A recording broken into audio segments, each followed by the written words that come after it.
Imagine a world where the line between reality and illusion blurs, where ordinary people stripped of their identities transform into figures of authority and submission. This is not a dystopian fiction, but the chilling reality of the Stanford prison experiment, a study that plumbed the depths of human behavior and left an indelible mark on our understanding of the human psyche. In the summer of 1971, a group of researchers led by psychologist Philip Zimbardo at Stanford University embarked on an ambitious experiment to investigate the psychological effects of power, authority, and identity.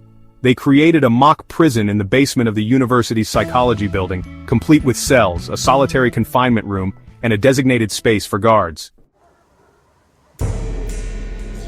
24 male college students deemed psychologically stable after extensive testing were randomly assigned the roles of guards or prisoners.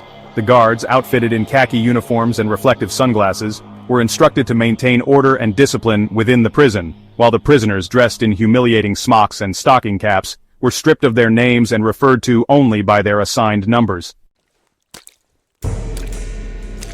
What began as a controlled experiment quickly spiraled into chaos. The guards, embracing their newfound authority with alarming zeal, began to assert their dominance over the prisoners, subjecting them to verbal abuse, sleep deprivation, and humiliating punishments such as cleaning toilets with their bare hands. Section 5. The prisoners resist. The prisoners, stripped of their identities and subjected to relentless degradation, initially resisted their captors. They ripped off their numbers, barricaded themselves in their cells, and staged hunger strikes. However, as the guards escalated their tactics, the prisoners' resistance crumbled. They became withdrawn, passive, and consumed by the roles they were forced to inhabit. Section 6. The experiment unravels. As the days turned into nights, the boundaries between the simulated prison environment and reality blurred.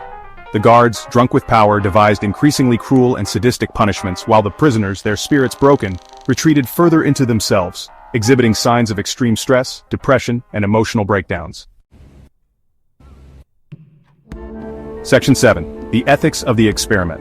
The Stanford prison experiment, initially slated to last 2 weeks, was abruptly halted after just 6 days due to the escalating abuse and the deteriorating psychological well-being of the participants.